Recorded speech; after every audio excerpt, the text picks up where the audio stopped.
Hello दोस्तों, कैसे हैं आप सब। दोस्तों आज मैं एक्सप्लेन करने वाला हूँ हाल ही में सडर पर रिलीज हुई हॉरर मूवी द पावर को। दोस्तों ये मूवी 70s के ज़माने में बेस्ड है जब पूरी दुनिया में मेल डोमिनेंस था एंड औरतों को उस टाइम पर कुछ खास इंपॉर्टेंस नहीं दी जाती थी। एंड ऐसे माहौल में औरतों के लिए जॉब करना कितना मुश्किल था ये इस मूवी में अच्छे से दिखाया गया है, बट एक हॉरर ट्विस्ट के साथ। तो बिना किसी और देरी के चलिए शुरू करते हैं आज की एक्सप्लेनेशन।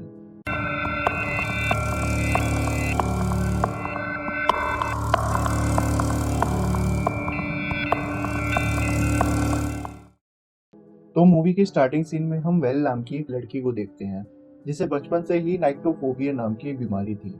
नाइक्टोफोबिया में इंसान को रात और अंधेरे से बहुत ज्यादा डर लगता है जिससे एंजाइटी और डिप्रेशन क्रिएट होता है।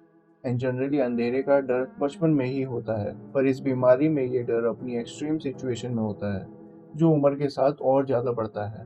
तो सेम हाल वेल का भी था, इसलिए वो हमेशा लाइट में ही काम करती थी। यहाँ वेल ने ईस्ट लंदन के एक हॉस्पिटल को ज्वाइन किया था एंड आज से ही पूरे शहर में ब्लैकआउट होने वाला था एंड हॉस्पिटल स्टाफ उसी की तैयारियों में लगा हुआ था। लाइक पेशेंट्स को दूसरे हॉस्पिटल में शिफ्ट करना, जिनको शिफ्ट नहीं कर सकते उनको मैनेज करना एंड और भी चीजें। तो वेल का जॉब का पहला ही दिन था एंड वो यहाँ मिलती है मैट्रन से, जो कि उस हॉस्पिटल की चीफ ऑफ नर्स थी। मैट्रन बहुत ही स्ट्रिक्ट लेडी थी एंड वो वेल को हॉस्पिटल के सारे रूल्स अच्छे से समझाती है कि डॉक्टर्स के सारे ऑर्डर्स फॉलो करना, उनसे ज्यादा बातें ना करना, हॉस्पिटल में शॉर्ट ड्रेस ना पहनना एंड और भी बहुत सारे रूल्स। अब यहाँ में एक चीज पता चलती है कि वेल एक अनाथ थी एंड बचपन से ही वो ऑर्फनेज में पली बड़ी थी एंड वो डिवोटेड कैथोलिक थी। तो वेल अपनी जॉब स्टार्ट करती है एंड सबसे पहले उसे गायकोलॉजी वार्ड में भेजा जाता है। वहाँ वो एक पेशेंट से थोड़ी देर बातचीत करती है एंड उसके बाद वो वॉशरूम जाती है, जहाँ उसे एक बांग्लादेशी माइग्रेन रेफ्यूजी लड़की मिलती है जिसका नाम था सबा।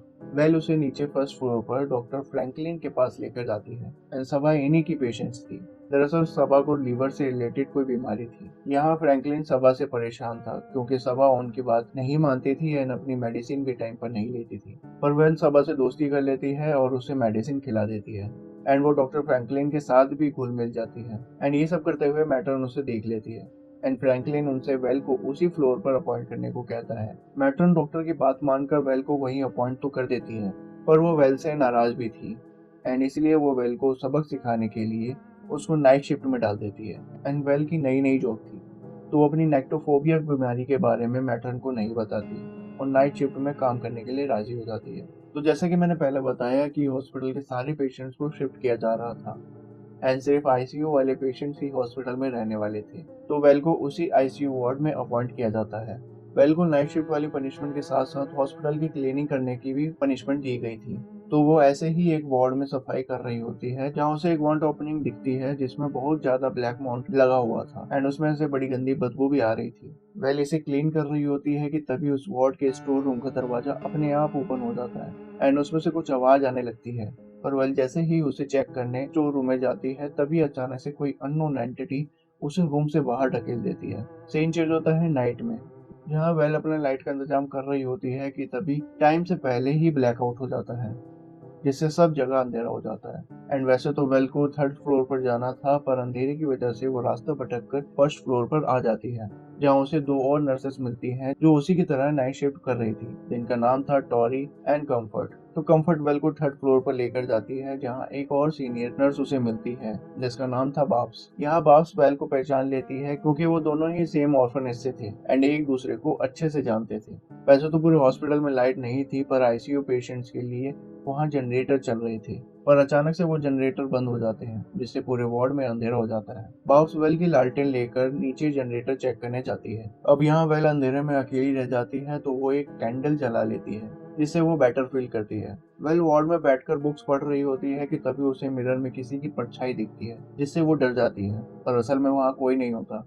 वेल चेक करने जाती है एंड तभी वहाँ कुछ आवाज आने लगती है एंड अचानक से कोई वेल को पीछे की तरफ खींचता है जिससे वो नीचे गिर जाती है एंड उसकी कैंडल बुझ जाती है एंड वेल पैनिक करने लगती है, पर तभी वार्ड की लाइट्स वापस आ जाती हैं क्योंकि बाब्स ने सिक्योरिटी इंचार्ज नेवल के साथ मिलकर जनरेटर दोबारा शुरू कर दिए थे। यहाँ लाइट आने के बाद नेवल बाब्स को हैरेस करता है, पर बाब्स ना चाहते हुए भी उसके साथ कोऑपरेट करती है एंड थोड़ी देर बाद वो वेल को अकेले में कहती है कि यहाँ ये सब नॉर्मल है एंड बाब्स वेल को स्ट्रॉन्ग बने रहने के लिए कहती है ताकि वो इन सब चीजों से बच सके। खैर इसके बाद बाब्स वेल को ग्राउंड फ्लोर से कुछ डॉक्यूमेंट लाने को भेजती है, तो वेल जैसे तैसे डरते हुए नीचे पहुंच जाती है, जहाँ उसे नेवल मिल जाता है, जो ग्राउंड फ्लोर के सारे रूम्स लॉक कर रहा था ताकि रात के टाइम कोई चोर या क्रिमिनल हॉस्पिटल में ना घुस जाए। तो नेविल वेल को बोलता है कि वो जहाँ जाना चाहती है वो उसे वहाँ छोड़ देगा, पर वेल को नेविल की नीयत अच्छे से पता थी, तो वो अकेली ही डॉक्यूमेंट लेने आगे बढ़ती है। एंड वो थोड़ा आगे बढ़ती है कि तभी वह अननोन एंटिटी उस पर अगेन अटैक करती है, जिससे वो पैनिक होकर भागने लगती है और फिर से रास्ता भटक जाती है और बेसमेंट में पहुंच जाती है, जहां उसे एक डॉग सॉफ्ट टॉय मिलता है, जिसे जैसे ही वेल टच करती है उस पर फिर से अटैक होता है। इस बार वो अटैक काफी स्ट्रॉन्ग था, जिससे वेल उड़ती हुई दीवार से टकरा जाती है। इसी बीच क्विक सीन में हम देखते हैं कि नेवल अपने रूम में जल रहा था एंड बाब्स पर किसी ने अटैक करके उसकी आईज डैमेज कर दी थी। सीन चेंज होता है जहां हम वेल को कंफर्ट और टेरी के साथ मैटरनिटी वार्ड में देखते हैं। यहाँ वेल को कुछ भी याद नहीं था कि उसके साथ क्या हुआ, पर उसकी ड्रेस काफी गंदी हो गई थी एंड उसके बाल भी बिखरे हुए थे, जिससे पता चलता था कि उसके साथ कुछ तो गलत हुआ है। तो टेरी उसे न्यू ड्रेस देती है कि तभी वहाँ कुछ आवाज आने लगती है, जिससे वो तीनों डर जाते हैं। पर जब कंफर्ट वहाँ चेक करने जाती है तो वहाँ उसे साबा मिलती है। साबा को भी बाकी बच्चों के साथ दूसरे हॉस्पिटल जाना था, पर वो भागकर वापस इसी हॉस्पिटल में आ गई थी। अब कंफर्ट और टेरी जैसे ही उससे सवाल पूछने लगते हैं, साबा गुस्सा हो जाती है और बांग्ला में कुछ बोलने लगती है। यहाँ वेल उसे शांत करती है। वेल साबा की ड्राइंग भी देखती है, जिसमें उसे बहुत ही क्रीपी ड्राइंग्स दिखती है, जिससे उसे पता चल जाता है कि साबा भी किसी से डर रही है। एंड तभी फिर से वेल पर अटैक होता है एंड इस बार वो अननोन एंटिटी वेल को पोजेस करने की कोशिश करती है। एंड इस बार ये सब कंफर्ट और टेरी के सामने हो रहा था। साबा वेल का हाथ पकड़कर उसे पोजेशन से बाहर निकालती है एंड वेल नॉर्मल हो जाती है। एंड अगेन उसे कुछ भी याद नहीं था कि उसके साथ क्या हुआ। टेरी ये सब देखकर काफी डर जाती है, क्योंकि ये सब उसे काफी डिमोनिक लग रहा था, जो कि सच भी था। तो इसके बाद वो पहली फुर्सत में उस हॉस्पिटल की एक खिड़की से पाइप के सहारे उतरकर वहां से भाग जाती है। यहाँ अब सिर्फ ये दो ही नर्स बची थी, तो कंफर्ट वेल को अपने वार्ड में जाने को बोलती है। एंड वेल जैसे ही अपने वार्ड की तरफ जाती है, तभी उसे मिरर में एक बच्ची का गोश्त दिखता है, जिसका नाम था डर्टी गेल। तो गेल उसे अगेन पोजेस कर लेती है एंड वेल कैची से अपने ही पैर में घाव कर देती है। कंफर्ट उसका ट्रीटमेंट करती है। यहाँ वेल बेहोशी की हालत में सपना देखती है, जिसमें गेल का गोश्त उसे और साबा को हॉन्ट कर रहा होता है, जिससे उसे होश आ जाता है। उसके उठने के बाद साबा उसे डर्टी गेल की फोटो दिखाती है। वेल गेल के बारे में कंफर्ट से पूछती है तो वो बताती है कि गेल एक बदतमीज बच्ची थी, जो काफी शरारत करती थी एंड किसी की भी बात नहीं मानती थी। वो ये भी बताती है कि वो मारी नहीं गई है, बस लापता हुई है। अब यहाँ कंफर्ट वेल को गेल के बारे में बता ही रही होती है कि तभी वहाँ बाब्स आ जाती है, जिसे कुछ दिखाई नहीं दे रहा था, क्योंकि थोड़ी देर पहले उसकी आंखों पर किसी ने अटैक किया था। ये सब देखने के बाद कंफर्ट को लगता है कि क्योंकि बाब्स की ड्यूटी वेल के साथ थी, तो उसी ने बाब्स पर अटैक करके उसे घायल किया होगा। तो वो वेल को सजा के तौर पर एक अंधेरे कमरे में लॉक कर देती है, जहाँ गेल का घोस्ट उसे फिर से पोजेस कर लेता है। एंड वेल उस रूम की खिड़की तोड़कर वहां से बाहर आ जाती है। एंड बाहर आकर वो कंफर्ट से बोलती है कि मैंने तुम्हें बताया था, पर तुमने मेरा विश्वास नहीं किया। कंफर्ट इन सब से थोड़ा डर जाती है, पर हिम्मत ना हारते हुए वो वेल को इंजेक्शन लगाकर शांत करने की कोशिश करती है,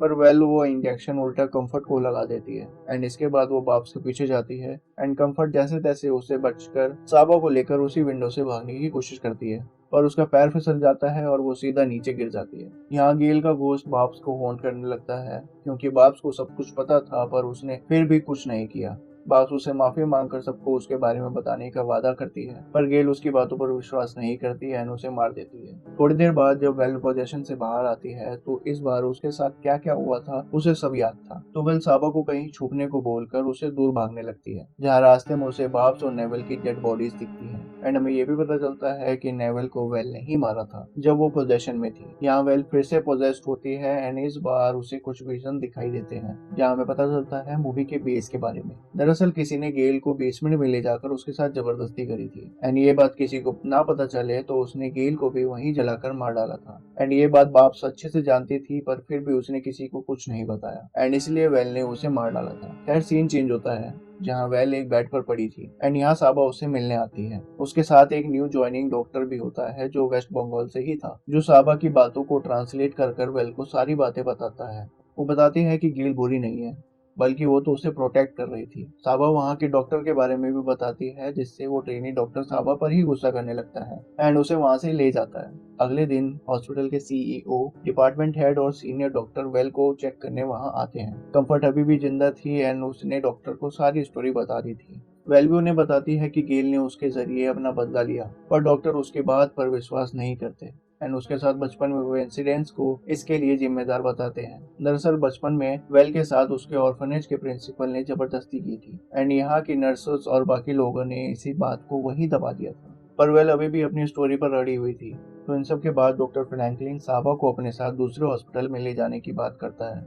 डॉक्टर के जाते ही वेल साबा की बुक खोलकर देखती है, जिसमें उसे डॉक्टर फ्रैंकलिन का फेस दिखता है, जिससे वेल को पता चल जाता है कि वो नेवल नहीं था जिसने गेल को मारा, बल्कि डॉक्टर फ्रैंकलिन था एंड नेवल उनके गंदे कामों में मदद करता था एंड अब साबा के साथ भी वही होने वाला था। तो वो साबा को ढूंढने उसके पीछे जाती है एंड थोड़ी देर में उसे वो मिल भी जाती है। यहाँ वेल साबा को भागने का इशारा करके खुद फ्रैंकलिन के साथ जाने लगती है एंड रास्ते में वेल डॉक्टर से पूछती है क्या वो ही बेसमेंट में जाता था। फ्रैंकलिन समझ जाता है एंड वो उसे अपने साथ बेसमेंट में ले जाता है।